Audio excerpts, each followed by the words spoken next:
அடிக்கடி முத்தம் கேட்குற, நீ என் கூட தப்பு பண்ணிட்டு ஓடிடலான்னு தான் நினைக்கிறியே தவிர நீ என்னை காதலிக்கவே இல்லை அப்படின்னு அனு சொன்னதுமே சசிக்கு கோவம் வந்துருச்சு. அங்கிருந்து கிளம்பிட்டான். ஏன்னா அவன் ரொம்ப தீவிரமா காதலிச்சான். அனு, நீ என் புத்தகத்தை தூக்கிட்டு வா, அப்பதான் நான் உன்னை காதலிப்பேன்னு சொன்னாலும் அவன் அதை தூக்கிட்டு வருவான். என் ஹீல்ஸ் செப்பலை போட்டுட்டு நடந்து வா, அப்பதான் நான் உன்னை காதலிப்பேன்னு சொன்னாலும் அவன் அதை செய்வான். அவன் எவ்வளவுதான் அசிங்கப்படுத்தினாலும் அவன் முன்னாடி கை நீட்டி என் கையிலயாவது ஒரு முத்தம் கொடுன்னு கேட்கிற அளவுக்கு அவன் காதலிச்சானே தவிர அவன் கையில துப்பாக்கியே வச்சிருந்தாலும் கூட வலுக்கட்டாயமா அவளை ஒரு நாளும் அவன் முத்தம் கொடுத்ததே கிடையாது. இதனால இப்பேற்பட்ட பையனை தப்பா பேசிட்டமேன்னு அனு சாரி கேட்கலான்னு வரா. அவன் ரொம்ப கோவத்துல இருக்கான்.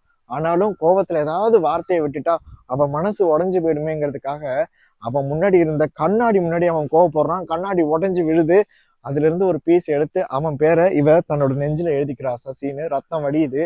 அவனை கூப்பிட்டு சொல்ற, அடிக்கடி முத்தம் கேப்பியே, இது மேல முத்தம் கொடு அப்படின்னு. அவனும் முத்தம் கொடுக்குறான். ஒரு நாள் சசியோட பிறந்த நாளுக்கு அவ விஷ் பண்ணவே இல்லை. சசிக்கு கோவம் வந்துருச்சு, திட்டுறான். அப்ப அவ சொல்றா, எனக்கு ரத்த குழாயில அடைப்பு இருக்குன்னு டாக்டர் சொன்னதே உன் பிறந்த நாள் அன்னைக்குதான்.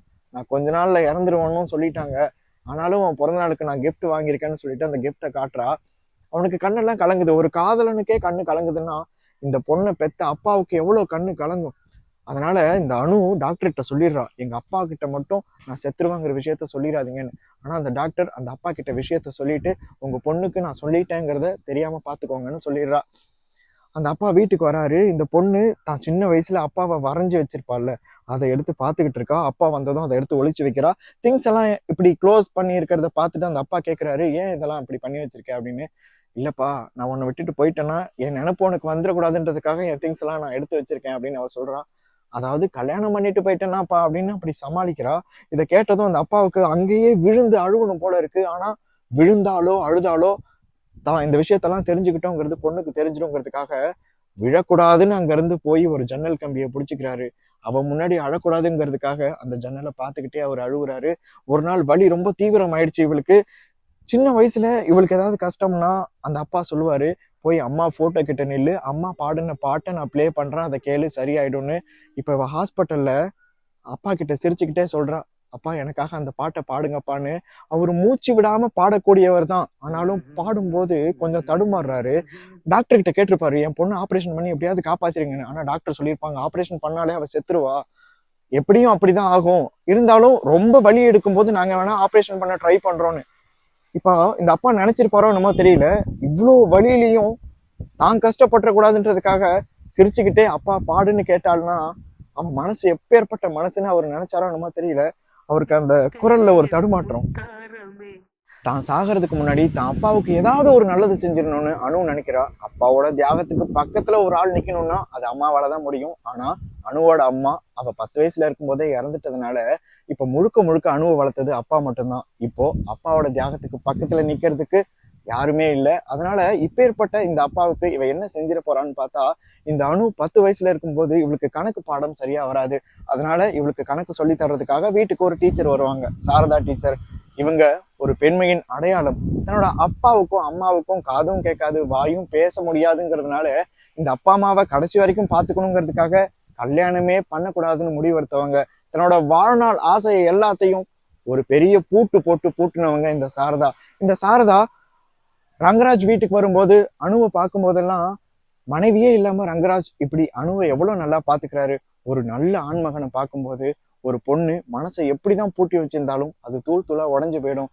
இங்க சாரதாவுக்கு ரங்கராஜ் மேல ஒரு விருப்பம் இருக்கு.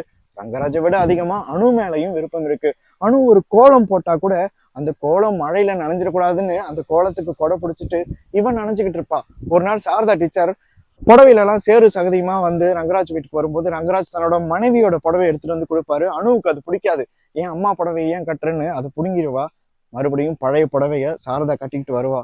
அணுவோட கோலத்தை காப்பாற்றணும்னு நினைச்ச சாரதா அலங்கோலமா தான் அங்கிருந்து போவா.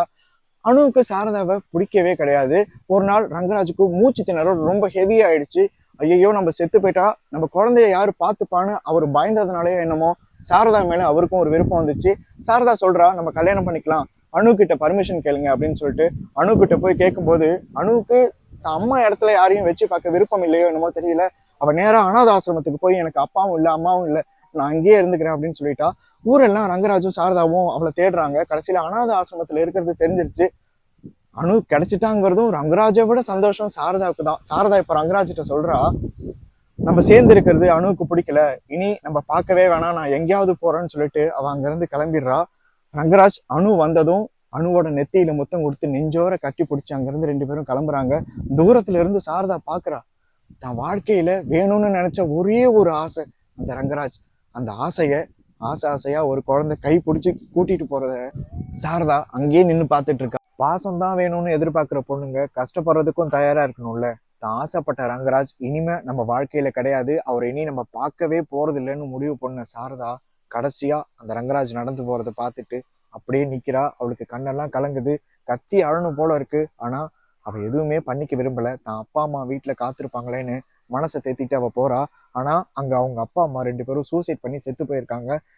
இந்த அப்பா அம்மாவுக்கு என்னன்னா, வாய் பேச முடியாது, காது கேட்காது. இதனால தன்னை பார்த்துக்கணுங்கிறதுக்காக தான் நம்ம பொண்ணு கல்யாணம் பண்ணிக்காம இருக்காளோன்னு அவங்க ரெண்டு பேரும் சூசைட் பண்ணிக்கிட்டாங்க. ஏற்கனவே சாரதா ரங்கராஜை பிரிஞ்சுட்டா. இப்ப அப்பா அம்மாவும் இறந்து கிடக்குறாங்க. அவ கண்ணு கலங்கல, கத்தி அழல, அப்படியே பார்த்துக்கிட்டு அப்படியே நிக்கிறா. வேற ஒரு பொண்ணு வந்து இவளை உலுக்கி விட்டதும் தான் இவன் நினைவு திரும்பி கத்தி அழ ஆரம்பிக்கிறா.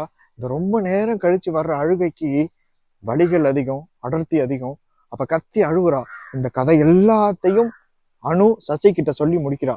தன்னோட காதலன் சசி கிட்ட ஒரு கோரிக்கை வைக்கிறா. எங்க அப்பாவையும் இந்த சாரதாவையும் நான் சின்ன வயசுல இருக்கும்போது பிரிச்சுட்டேன். இப்போ எனக்கு ஆப்ரேஷன் பண்ண போறாங்க, எப்படியும் நான் செத்து போயிடுவேன். நான் சாகிறதுக்கு முன்னாடி எங்க அப்பாவையும் சாரதாவையும் சேர்த்து வச்சு நான் பார்க்கணும். அவங்க எங்க இருந்தாலும் நீ தேடி பிடிச்சி அழைச்சிட்டு வான்னு சொல்றா. அதுக்கப்புறம் தான் அப்பா கிட்ட போயிட்டு, அப்பா சின்ன வயசுல இருக்கும்போது அப்பாவுக்கு ஒரு ஊசி போட்டா கூட இவ தாங்க மாட்டா. இப்போ நம்ம செத்துட்டா அப்பா எப்படி தாங்கிப்பாருங்கிற கவலை இவளுக்கு. அப்பா கிட்ட போய் சொல்றா, அப்பா நான் இறந்துட்டாலும் நீ சாரதாவை கல்யாணம் பண்ணிக்கிட்டு சந்தோஷமா இருக்கணும்ப்பா. இவங்க சொல்லிட்டு இருக்கும்போதே சாரதா அங்க வந்துட்டாங்க. சாரதாவை இவ பார்த்ததும் அப்படி ஒரு சந்தோஷம். சாவ போறவங்களுக்கு அப்படி ஒரு சந்தோஷம் வருமா, சிரிக்க முடியுமாங்கிறதுலாம் நமக்கு தெரியாது. சாரதாவை பார்த்ததும் அவ்வளவு சந்தோஷம். இவன் அப்பா கிட்ட கடைசியா ஒரு தடவை பாட்டு பாடுங்கப்பா நான் கேட்டுக்கிறேன்னு சொல்லும் போது அந்த பாட்டை கேட்டுட்டே இருக்கும்போது அழுதுருவா. அப்பா கேட்பாரு, அம்மாவை நினைச்சு பாத்தியாடா அப்படின்னு. அவ சொல்லுவா, அவன் நினைச்சது பெத்த அம்மாவை கிடையாது, இந்த சாரதா இவ கோலம் போட்டப்போ சின்ன வயசுல அந்த கோலம் அழியாம இருக்க கொடை பிடிச்சிருப்பாள்ல, அதை நினைச்சு பார்த்திருப்பா. சொல்லுவா, ஆமாப்பா நான் அம்மாவை தான் நினைச்சேன் அப்படின்னு. அந்த அம்மா, அந்த சாரதா அம்மா வந்து நிற்கும் போது நிறைய பேசணும்னு நினைச்சிருப்பா. ஆனா இவளுக்கு பேச்சு வராது, முதல்ல அழுகதான் வரும். அதுக்கப்புறம் அவகிட்ட ஒரு சாரி சொல்லிட்டு, நான் இறந்து போனாலும் என் அப்பா கூடவே நீங்க இருக்கணும்னு சொல்லுவா. சொல்லிட்டு தன்னோட காதலன் சசி அங்க பாக்குறா. அவனுக்கு பைக்கே ஓட்ட தெரியாது. இவளுக்கு பைக் பிடிக்கும், பைக்ல போறது பிடிக்குங்கிறதுக்காக ஒரே நாள்ல டிரைவிங் ஸ்கூல்ல சேர்ந்து கீழெல்லாம் விழுந்து கட்டெல்லாம் போட்டு அவன் பைக் ஓட்ட கத்திருப்பான். அப்பா கிட்டயும் அம்மா கிட்டயும் இவ கேட்கிறா. கடைசியா ஒரு தடவை சசி கூட பைக்ல போயிட்டு வரேன்னு சொல்லிட்டு அந்த பைக்ல ஏறி உக்காந்துக்கிட்டு அவ அங்க இருந்து போறா. எல்லாம் நல்லபடியா நடக்கும். உங்க பாட்டு கேட்கணும்னு ஆசையா இருக்குப்பா.